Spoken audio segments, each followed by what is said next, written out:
Like, shake my business partner's hand, but don't shake my hand. Sorry, what now? Wow.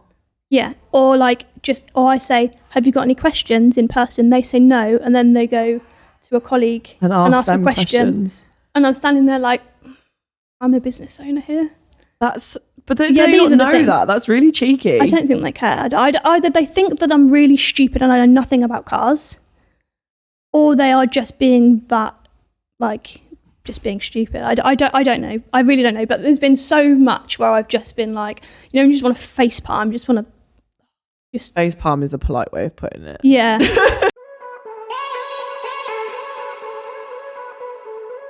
Welcome back to another episode of Girls Know Nothing. Today's guest is a leading female voice in fintech and business. In 2020, Leanne Holder joined Giving2 Services, a crypto charity platform designed to give back to public service professionals such as the military, fire personnel, the police, and the NHS. And within 2 years of becoming head of relations, she was appointed as CEO. Today, the platform has 1.5 billion tokens from UK users and aims to scale globally in the near future. Alongside this, she is the owner of Race Car Box, Pink Detailing Collection, and Vit Coffee. So welcome to the studio, Leanne. So this is a really random fact that I found when I was researching you for this episode. And it actually did make me laugh. So massive shout out to my publicist, Lois, who helps you find all of the guests for the podcast. And when she sent me your name to be like, oh, what do you think about Leanne? I was like, I know you. I was like, I definitely recognize this name. I've 100% met her before.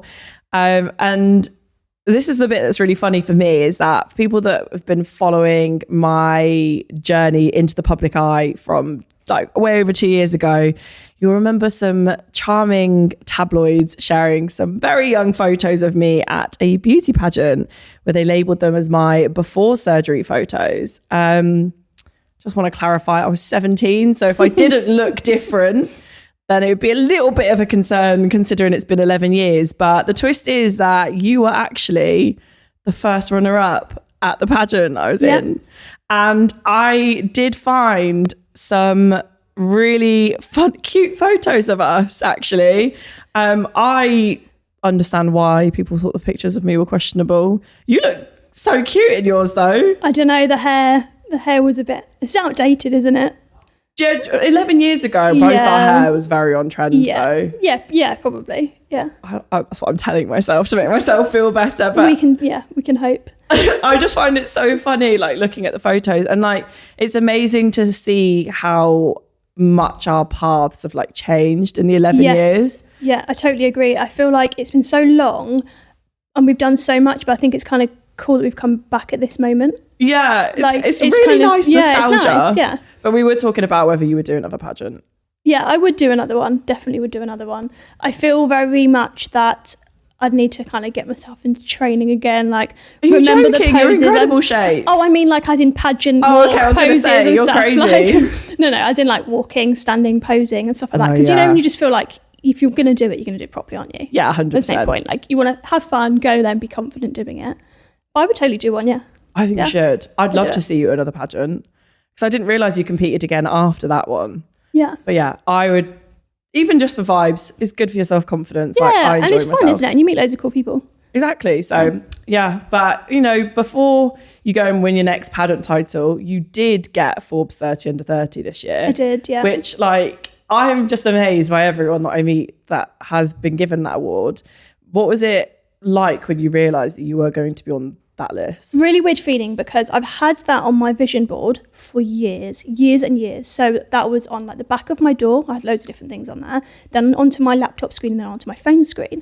So I've been manifesting, visualizing, I really want this. And then I was 30 this year, so I was this is my last, this last one, my last chance. And then I got the email and I was just oh my God, I did it. And then the weird thing is, after that, you have an amazing couple of days, because you kind of your family and your friends yeah, well done, you feel really good about yourself. And then after that, you're oh, I did it.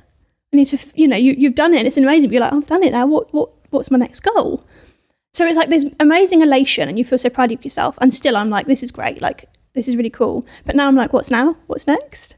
You always want that next thing, don't that's you? True. I never thought about it like that, because you can't really, you can't get it again, can you? You can't get it again. So I've done it, but that was my main goal. That was my dream goal. Like, I want to do this. I want to get on the Forbes. And I didn't even know what category, because I didn't even know like where my life was going to take me. Yeah. So I got into the finance category, which as a woman, I'm so pleased about, because I bet years ago it was all guys. Yeah, I can always guarantee it. So like for women, you know, I feel amazing about that. I'm so happy. But now I'm like, that was my main goal. Like, I need to think bigger.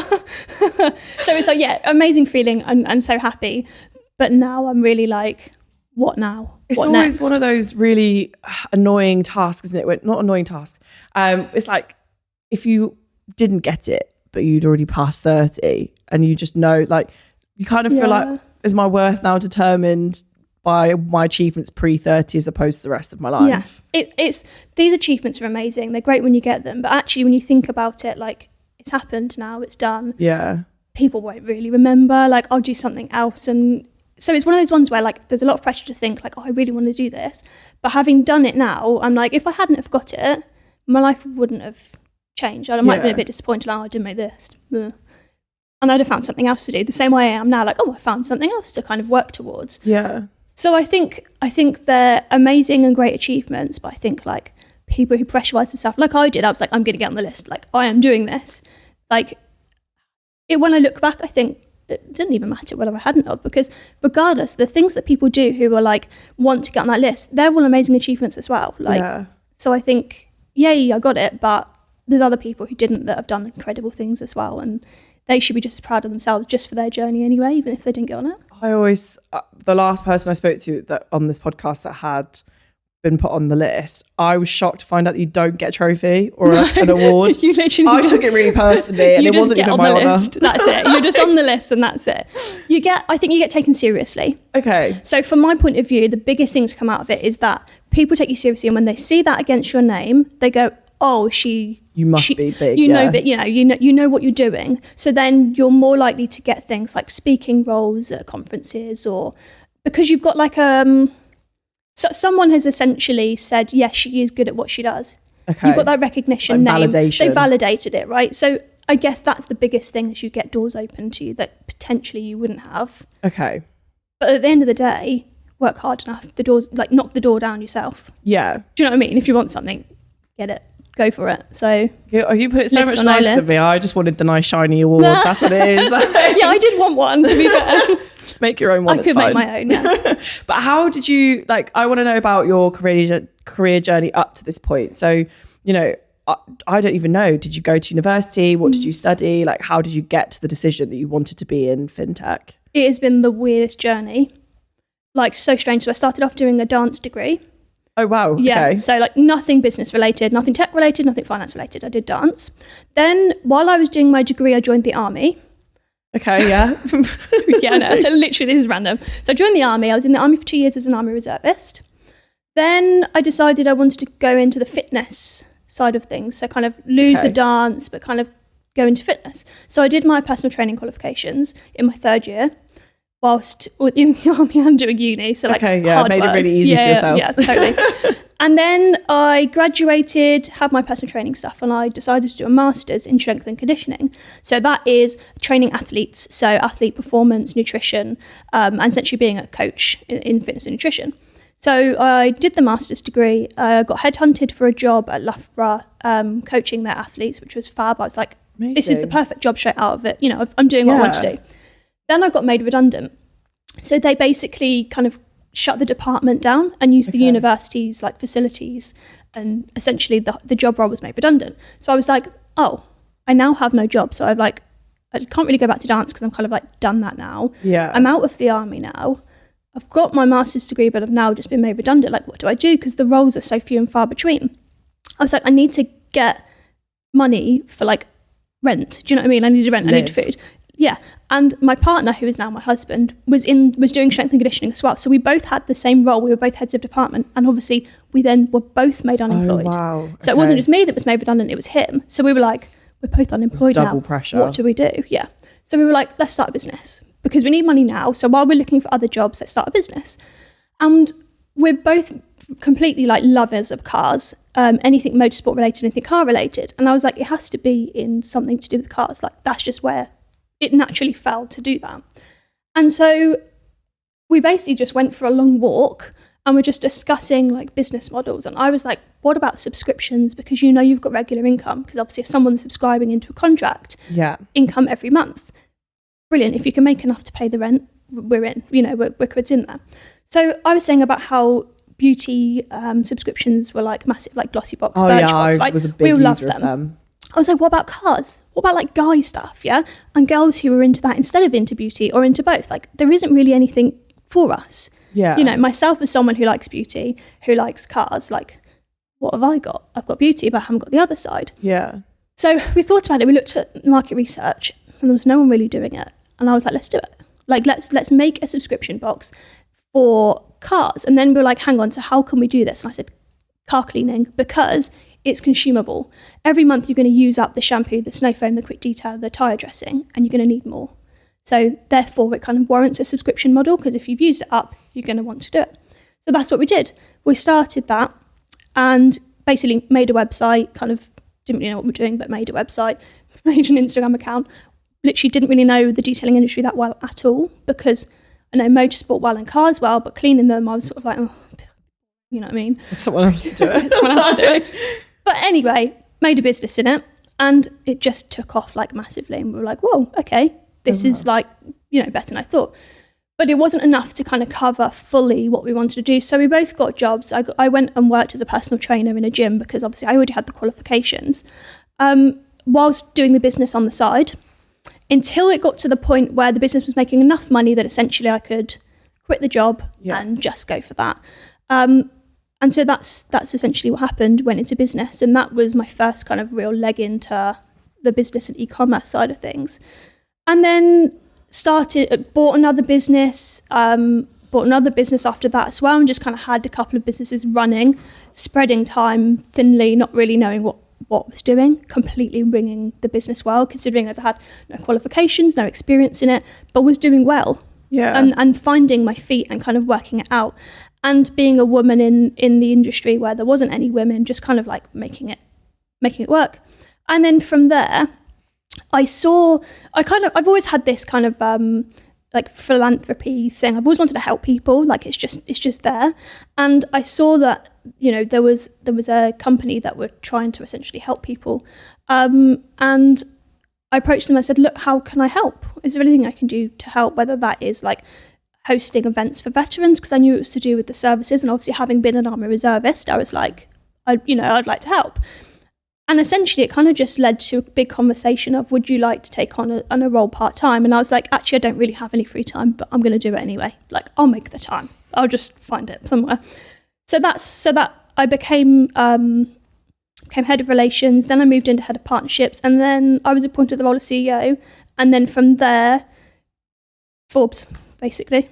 Oh, wow. Okay. So from dance to finance and everything in between. Really logical journey. I think I've been sat here like racking it in my brain, like There's really no logic. thinking. A lot of it's been guesswork, and a lot of it's been winging it, genuinely, and not even having a plan, but falling into things and going, yeah, right, I'll do it. I do think a lot of people that have made big names for themselves just wing life. Just wing it. And figure out where to go. If an opportunity comes up and you're like, I might not be qualified, but I like the sound of it, I'm just going to give it. I'll learn on the job.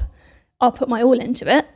Then go for it. I did see on like platforms like LinkedIn, that tends to be why women maybe don't do as well, because they feel like they need to be 100% qualified for something before they go for it, as opposed to just going for it anyway. Yeah. And I have found, like, even my own experiences, if I've just gone for something and hoped for the best, it actually just works out well. Yeah.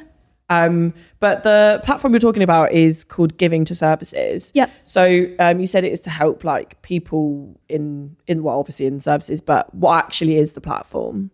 So it's essentially cryptocurrency. So it's blockchain technology. So it's using cryptocurrency for people to obviously invest their money in if they choose to. There's a rewards platform that enables you to essentially gain more tokens, so more cryptocurrency, the longer you lock in your tokens. So a bit like a bank, you lock in your money for interest, so similar sort of thing in the crypto industry.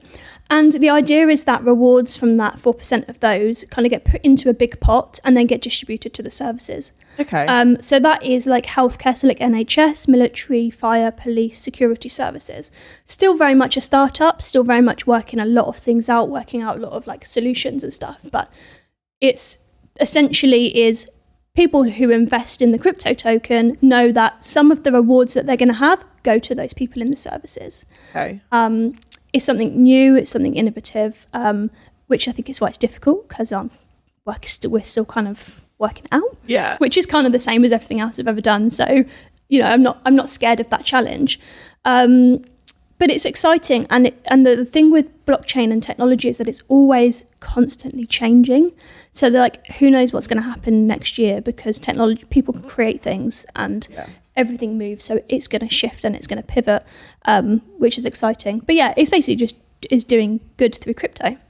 It's like trying to rack my brain around crypto is really intense. So like having to actually do that as a job without actually having any qualifications 100%, is just wild. Yeah. Was it mostly the philanthropy side of it that drove you to that platform particularly, or was there other aspects of it? I would say yes immediately, because I basically saw it and went, oh, helping out people in the services, I'd love to do that. Like, that sounds great. So, but it was never for me a career thing. I was never like, oh, I'm going to work here. Like, I was quite literally like, do you want me to help run an event or something to help raise some money for some veterans? Like, I really wasn't looking for a career change. I was happy doing business. Like, it was never about that. I was never even like, oh, I want to work in crypto. I want to work in finance. I invested in crypto myself, so I understood it. I've kind of invested in stocks and crypto before that. So at least I understood and understand the kind of the world. But at the end of the day, I'm a businesswoman. That's kind of where I am. I'm not a crypto. I'm not a tech. Like that. I'm not finance. I am now, because I'm learning very, very quickly. I have to be. So essentially it was a philanthropy side of things, but also like I really enjoy taking something from conception or kind of 2-3 years into a company and like building it, because that's kind of what I've done naturally and organically. I really love that. It doesn't even matter what industry it is. I didn't clean my own car really, like, I'm really not bothered, but I built a business on it. So, you know, I don't even really like coffee that much, but I've run a coffee company.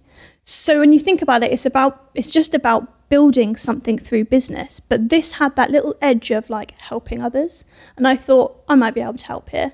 But it just evolved into a career path, and it really wasn't about that. I was literally like a volunteering, like, hey, I'll help.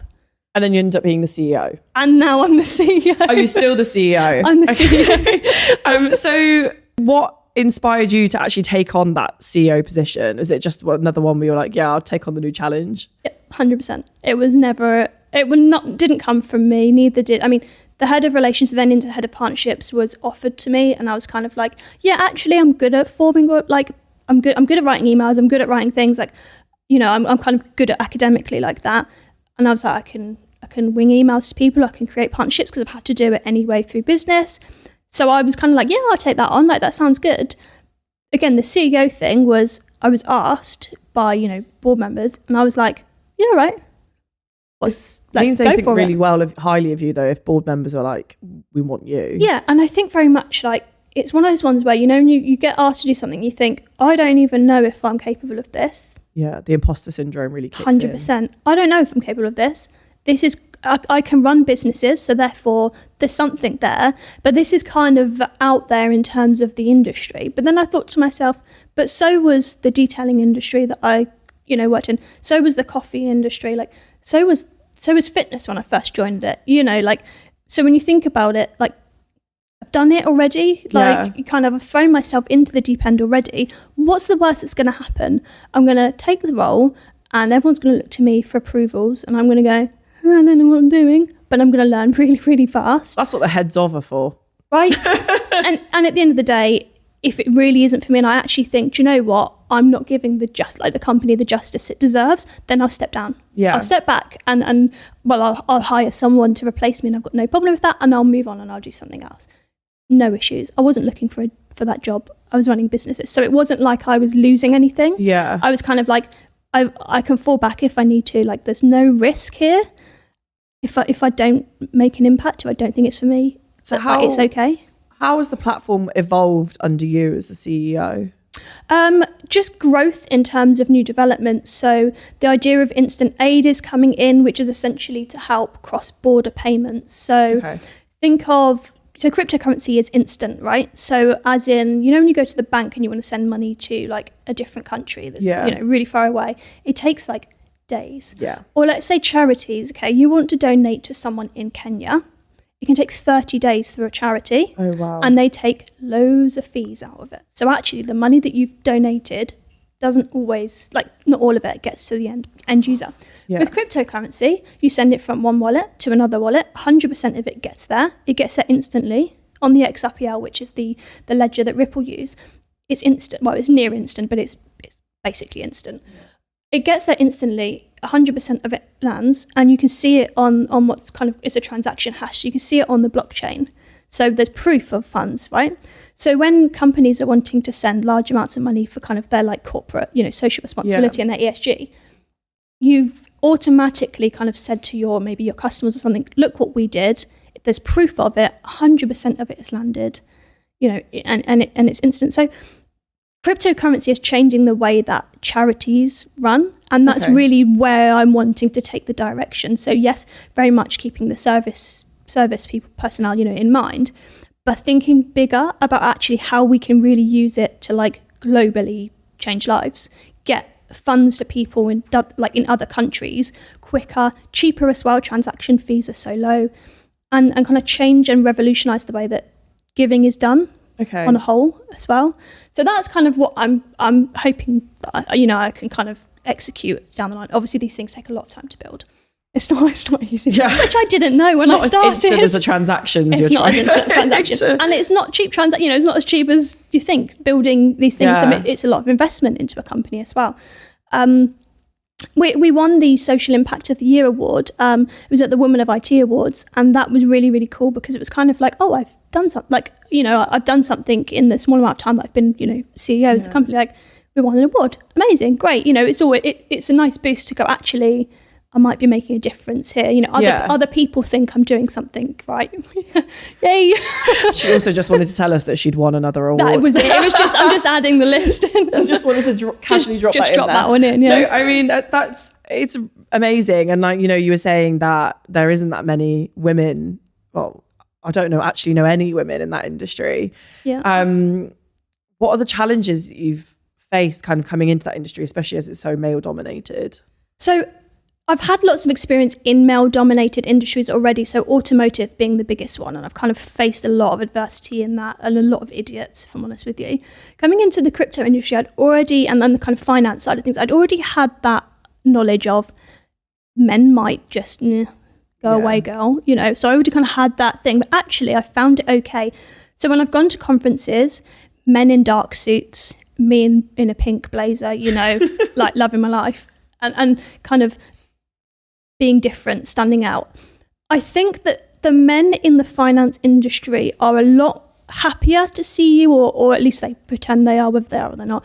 They're a lot more kind of welcoming than I expected. Okay. I thought I would be put down. Yeah, I really did. I don't feel like that actually, which is really, really nice, and that really shocked me. I've never actually had a real problem at all in the finance fintech industry. The motorsport industry, the kind of automotive side of things, very much so. So I think the expectation of people going, oh, you're a woman in finance, oh, that must be hard. What do the men do? Actually, they've been really good. Oh, wow. That's really amazing. Behind my back might be different. Wouldn't know. But I haven't felt that real. I also think I'm quite like, whatever. Like, I don't have that real, like, oh, are they going to think that I'm rubbish? Like, I don't care. Like, I know I'm good at what I do. I don't care what you think. So maybe I'm not looking for it. Yeah. I'm not noticing it because I'm not looking for it, potentially. How do you get yourself to the mindset where you're like, I don't care? I've never cared. Okay, fair enough. I've never cared. I'm that person who's just like, I'm just going to do what I want to do. If you don't like it, lump it. As long as I'm ethical, I'm good, I'm happy. Like, I know what I'm doing. I'm going to do me. That's how you ended up in the Army Reserves and I didn't. Not that I would ever do it anyway, but like, that's how you ended up doing something like that. But that's really nice to hear, because I think you always hear like the negative stuff, but I think that people are trying to be more inclusive. I think so. I think there's industries that aren't. I do know for a fact that a lot of the automotive industry still is just not welcoming. Like, shake my business partner's hand, but don't shake my hand. Sorry, what now? Wow. Yeah. Or like or I say, have you got any questions in person? They say no. And then they go to a colleague and ask them a question. questions. And I'm standing there like, I'm a business owner here. But they don't know that. That's really cheeky. I don't think they care. Either they think that I'm really stupid and I know nothing about cars, or they are just being that, like, just being stupid. I don't know. I really don't know. But there's been so much where I've just been like, you just want to face palm. Just want to face palm is a polite way of putting it. Yeah. Yeah, it is. Yeah, it really is. But did you know there's a correlation between wearing pink and not knowing anything? 100%. Yeah. Yeah. How would I know anything about cars? Oh yeah. I mean, but then like people would argue that if you're like the first woman in anything, or like one of very few women in anything, that you're a role model. And I mean, what advice would you give to young women that kind of want to break into the fintech industry, but maybe don't have the same mindset you do about not caring? Yeah, because it is nerve-wracking. Like, you're going to like a crypto conference, and full well there's going to be loads of men there.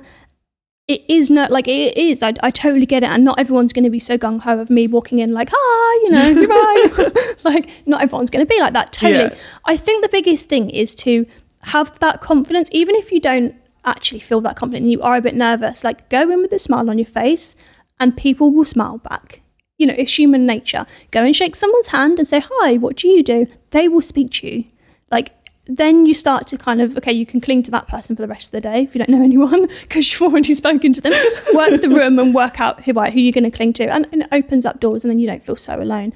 And I think breaking into an industry that's male-dominated, stand up for yourself. Yeah.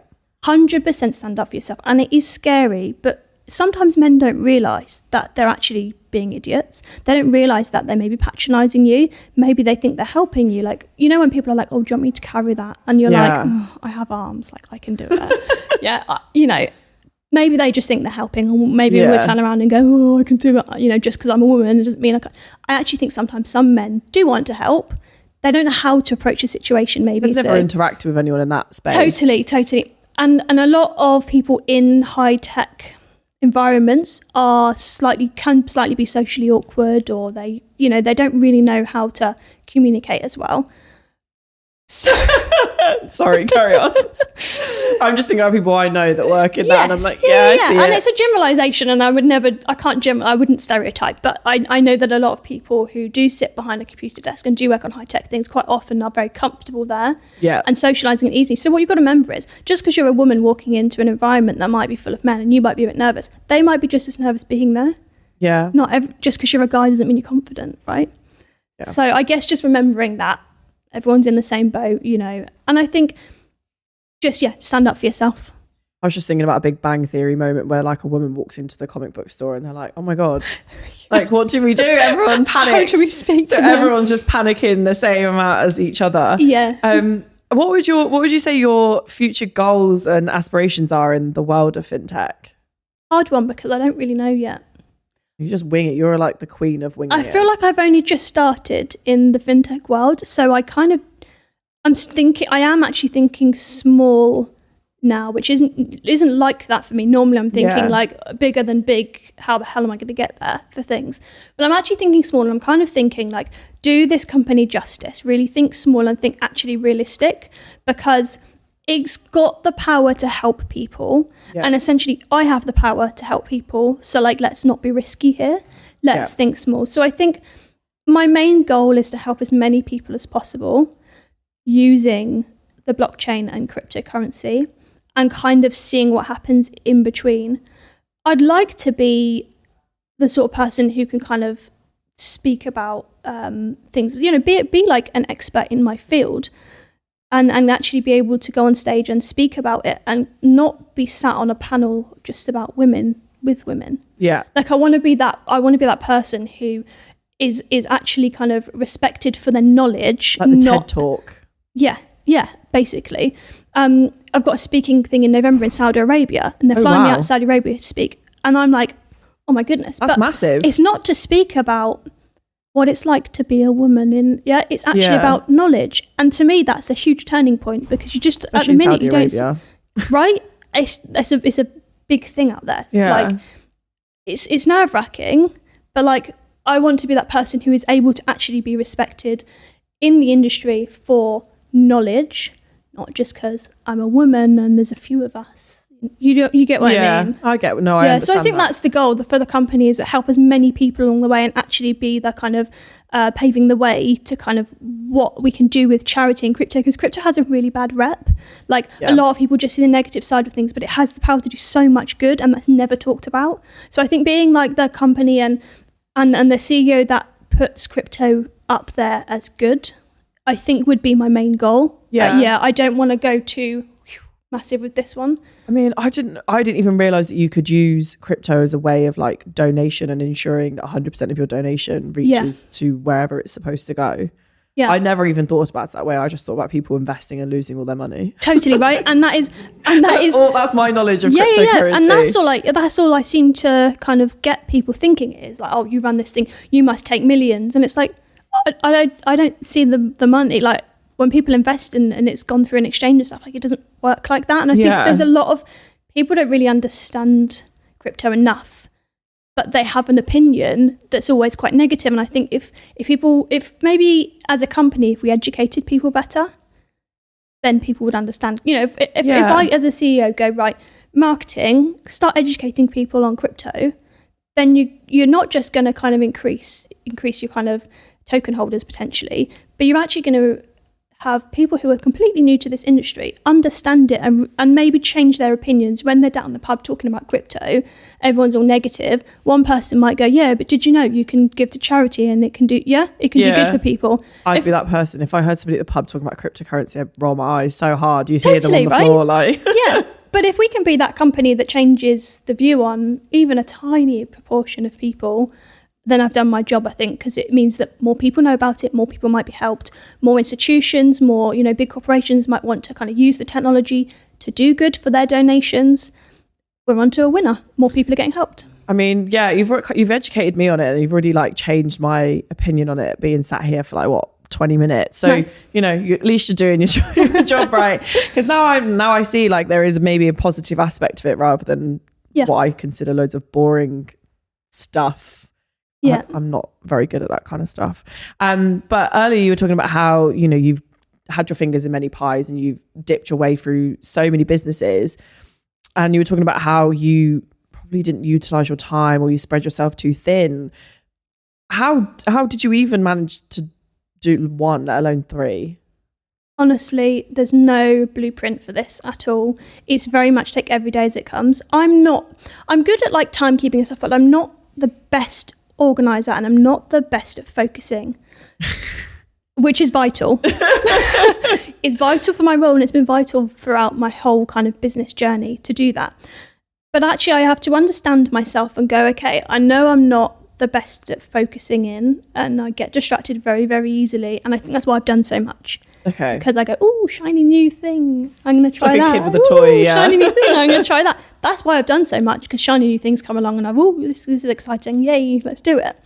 So I think it's reining yourself in and going, right, don't take on too much. Yeah. When you're exhausted, when you're exhausted, but you need to know when to stop. Because I've had problems where I just keep going, workaholic. You need to like stop. And then when you start to say no to small things, like, can you do this? And you're like, I could, but I shouldn't. Yeah. When you say no to something, you should feel good about that, because you've then got time to focus. Because what happens is one business starts to suffer, or your personal life starts to suffer, or your health starts to suffer when you're doing too much. Yeah. So I think there's no blueprint for it, because everyone's lives are different and everyone will want to prioritize work, personal, relationship, however they want to do it. But I think for myself, work-wise, I've just gone with the flow. And I know that's not even very helpful for people at all. But I guess it's useful to know that like people who get on these Forbes lists, right? People who do well in business, they don't have like a set plan. No, they just see an opportunity and go for it. Yeah, and they don't necessarily have all their ducks in a row. Like, I'm not always focused. I do have bad days. Like, sometimes I take on too much and I get really tired and I get really exhausted and it's really hard.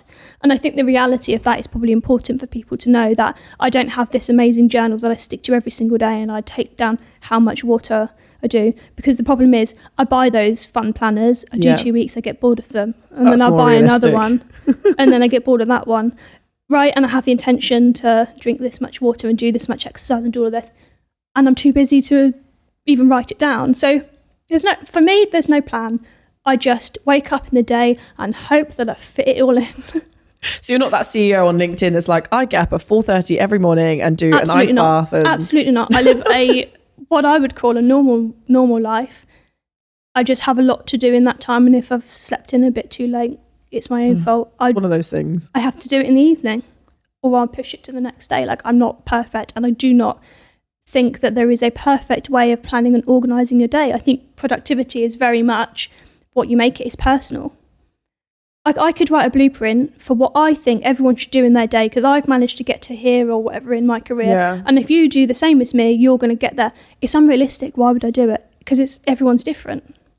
I think it's a really good thing that you were saying about saying no to little things, because when I first started my career, I'd get really frustrated if I'd ask somebody to help me do something, but it wasn't technically in their remit. Yep. They could help me and they'd say no, and I'd be like, oh, it's so frustrating. You would just make my life slightly easier. But now I'm older, I get it, because like, you're actually, no, that's not in my remit. I'm trying to manage what I think is a priority for me.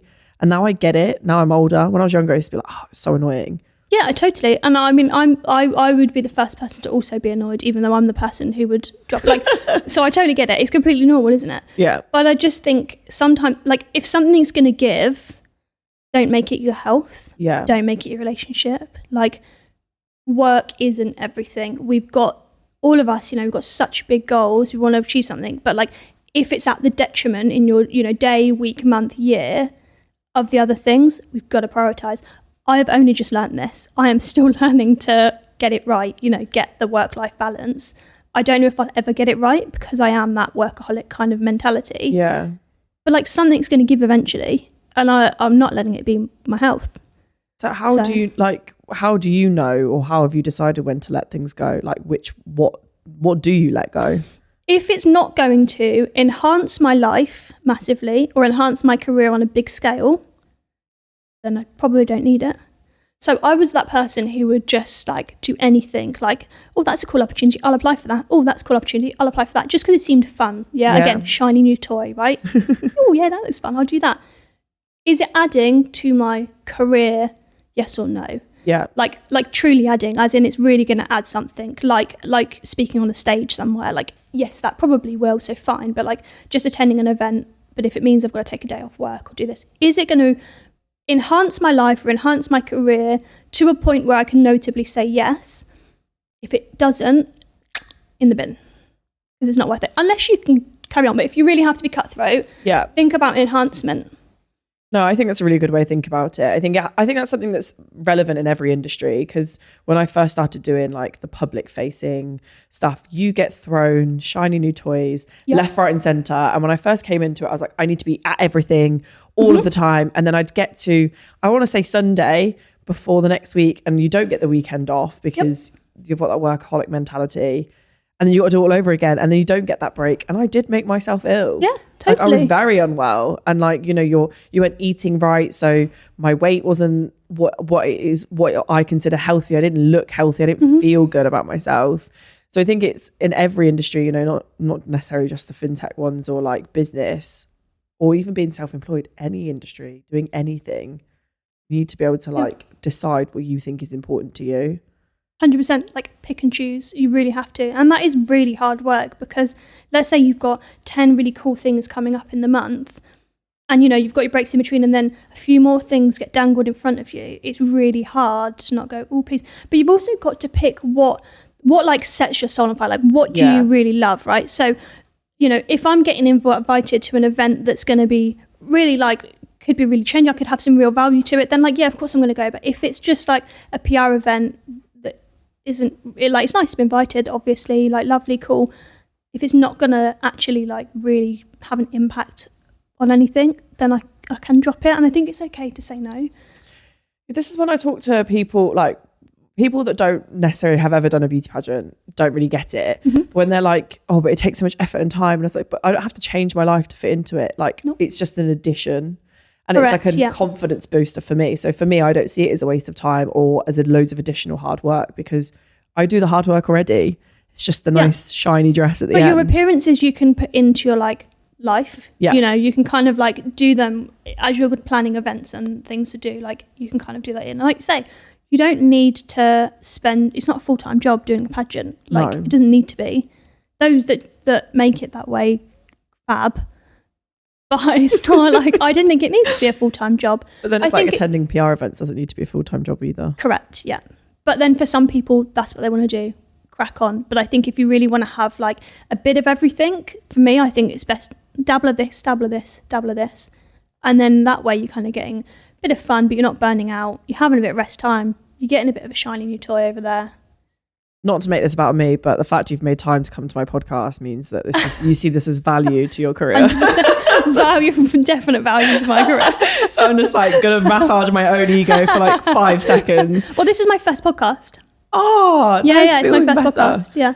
That's why you had to drop all the like awards. But the thing is, I've said no to podcasts before because I've just been like, it's either not been the right industry type podcast, or I've not felt that it would be. I felt like I'd be grilled. Yeah. You know, I really like grilled on like, well, and actually I thought I already knew who you were anyway. It's a really nice reunion after 11 years. And also the kind of the ethos of the podcast suits me well. Like I very much stand up for women in business, and I very much kind of stand up for that. So I thought it fitted well for me. Like so it made the yes. Oh, so this is just what I needed to. This has made my day. Like that little ego boost, drop of dopamine for me. Don't need to go to the gym later now. So I always ask all of my guests the same final question. So I'd like to know if you could give yourself a piece of advice, or give your younger self a piece of advice based on your life and career journey so far, what would it be and why? Stand up for yourself, because I do now. And like we've spoken about before, like when you're in a male-dominated environment and someone is treating you very badly, I wouldn't speak up for myself. I was very much like, oh, idiot. Now I'd be like, excuse me, you know, don't, just because I'm a woman doesn't mean you can't shake my hand. Like I would stand up for myself. Yeah. And I think that I used to feel that I couldn't do that, maybe because, I don't know, maybe I wasn't confident enough, maybe I was too shy, or maybe I think that they would retaliate in a really bad way or something. But I actually think, like, stand up for yourself. If there's something you believe in, stand up for yourself. Like, to me, gender equality is huge. And the fact that I've been subject to adversity because of my gender, like, shout about it, stand up about it. And if you've got something that really, like, irks you, like annoys you to the point of you, like inside it gets you fired up, speak about it, share it, stand up for yourself. I actually find as well, it's very human nature that if you tell someone they're in the wrong, they don't necessarily want to retaliate. Like, quite possibly. They don't want to upset you, so they kind of like go back on it. Yeah. But then also, if you're willing to stand up for yourself, they're going to respect you a lot more straight away. But also, it really annoys me when people talk about a problem. Oh, I hate it when people do blah, blah, blah, do this. Or I hate it when men treat women like this one. All right, so what have you done about it then? What are you going to do about it?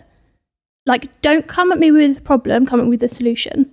And like, that's the way I think that my younger self, now I'm like, solution, solution, solution. If there's a problem and I don't like it, tell someone about it, because then they can tell someone else about it and tell someone else about it. We're never going to change things if we just complain about it, take action. But yeah, standing up for yourself all day. I'm going to soundbite that and just send it to all my trolls and they come at me with a problem. Do you know what I mean? Like, solution. Just going to send them, like, Leanne. good problem. You're not going to change anything by complaining about it. Do something about it. Oh, well, that's a really good way to end the podcast. And I actually agree with that. And I love to see everything you've done since the last time we saw each other 11 years ago. How cool. And I can't wait to see you put on your sparkly new dress and go for the next shiny new thing. Because I think you should always just go for those challenges. So I can't wait to see you do that. And now I'm actually going to look into cryptocurrency rather than roll my eyes at people that talk about it. I've done my job today. Brilliant. Both very happy women, Saya. Yeah. Oh, thank you. Thank you.